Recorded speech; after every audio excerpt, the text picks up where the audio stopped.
You ever have that movie that the masses just didn't get into or doesn't really like, and the critics look at it and go, no, no, this is not cinema?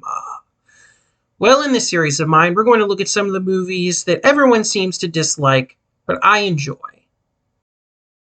In this episode, we're going to be looking at the 2009 comedy Paul Blart Mall Cop.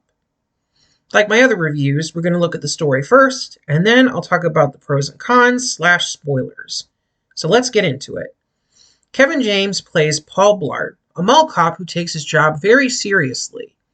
He's tried a few times to get recruited into the police force, but he's been turned down because of his hypoglycemia and his obesity. He's also a single father trying to raise his daughter, which isn't as easy as it can be. But the main struggle he's been having lately is he's feeling very, very lonely. That does seem to change, though, when there's a woman who starts to work at the mall, played by Jama Mays, who sells hair extensions. He forms a bit of a crush on her, but a lot of people are thinking that she's out of his league and he doesn't really have a chance with her and all that kind of stuff. And through an accidental drunken binge, he ends up humiliating himself and doesn't really put, himself on good terms with her. He basically just kind of ruins his chances, more or less. Even with all that going on, a group of robbers show up to try to steal all the money that they can. And Paul Blart seems to be the only one who's willing to stop them. Will he stop them and save his love interest? Well, now I guess it's time that we can get into spoilers. So, let's go ahead and get into them. Going once, going twice, here we go. Now for the pros of the movie, I will say that Kevin James does a really good job making this character believable. He is sort of the typical nice guy, screw-up sort of personality, but he pulls it off really well. And you do feel the loneliness in a lot of the emotional scenes that he's in, particularly when his daughter talks to him about it. They do a really good job making it, very emotional and sympathetic, and you really do feel for him.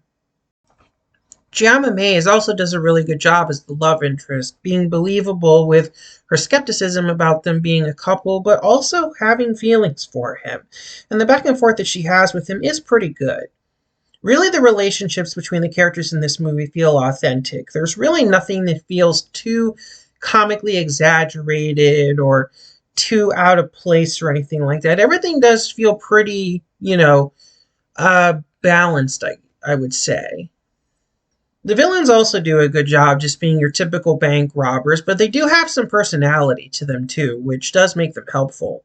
And there is a good twist about one of them that I did really enjoy seeing. And speaking again about the relationships, really the emotional core and the heartfeltness of the movie is really the best thing about it. You feel sympathy for the main character and his plight, and you want to see the day get saved. And that's really, really important in a story like this. Now, even though there's a lot of pros to this movie that I think do work, there are some that don't. There is a twist towards the end that does feel a little shoehorned in and not as believable, and I won't really spoil it here just because, I don't know, it's just not even worth talking about because it's brushed over so quickly.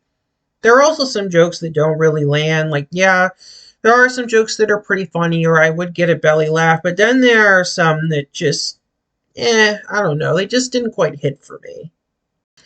There are also some dumb decisions made by the characters. There's this one kind of mean guy to Paul Blart who ends up, telling the villains that, one character has a cell phone, even though it's the only means of communicating they have with them, just to make things more complicated for the plot. Then there's a part where Paul Blart's trying to dispatch one of the bad guys, and he has a pretty good chance to stop him, but he just doesn't, just so things can move forward and be more climaxy. So there's little things like that that don't really work that happen at times that could be a little off-putting. But overall, I don't think this movie really deserves a lot of the negativity it gets. I can totally understand it just not being someone's cup of tea, but it's a solid enough comedy with some good laughs and also a very believable and heartfelt emotional core. Well, those are my thoughts on the movie. Thank you for watching, and I'll see you in the next one. Take care.